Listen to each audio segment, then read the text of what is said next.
Hi everybody, I'm Gabby Lewis and I have Classical Homocystinuria. In this video, we're going to be going over how to read a nutrition label. For patients with homocystinuria needing a low-protein diet, knowing how to properly read a food nutrition label is critical. Understanding a nutrition label can either make or break your diet. Use these steps to set yourself up for success. Step 1. Identify the serving size. Serving sizes in the US are located in the top part of the nutrition label. We typically see these serving sizes in ounces or grams or in a combination of both. Depending on your protein tolerance or how high in protein an item is, you may want to use a scale. A scale is typically more accurate in measuring your food than using measuring cups or spoons. It's important to note that you typically measure your food before you cook it, so if your food comes dry or frozen, you weigh it pre-preparation. Once in a while, your food may have a as prepared column. Step 2. Servings per container. Always check the nutrition label to see how many servings are in the item you are consuming. Servings per container or package will be located at the top part of the nutrition label. Some foods and beverages are actually 2 or more servings per package. A good example of this is a block of ramen. Although you would think ramen is 1 serving because it's not resealable, a block of ramen is actually 2 servings. That could mean that you are actually consuming 8 grams of protein versus the 4 grams per serving on the package. Step 3. Number of columns on a nutrition label. While it's not usual to see 2 columns, it's important not to be intimidated by the extra information. If anything, you should embrace it.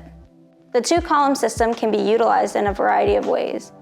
It can be used to give you the nutrition information for a single serving and for a whole package. It can also be used to give you the nutrition information for a single unprepared serving or a single prepared serving, for example, a cake or cupcake baking mix. It is important to note that if an item has a single column, it may not include nutrition information for additional items that I may ask for you to add. For example, butter, milk, and oil. Step 4. Most important is knowing how to accurately read the protein section of the nutrition label. Remember, protein is rounded on most nutrition labels. Manufacturers are supposed to round up or down to the nearest gram. Meaning, if an item is 1.49 grams, they often round to the value 1 gram.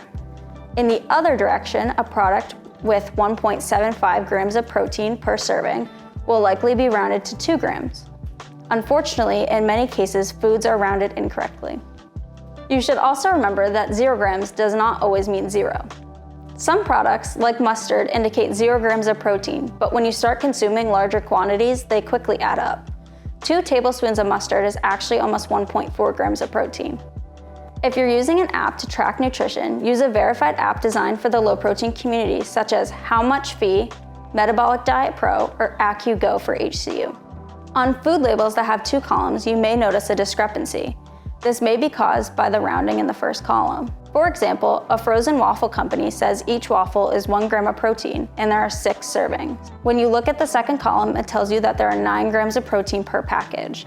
This means that each waffle is actually 1.5 grams of protein. If you notice a discrepancy, use the information from the second column. The nutrition label includes other important information such as calories, fiber, sugar, sodium, vitamins, etc.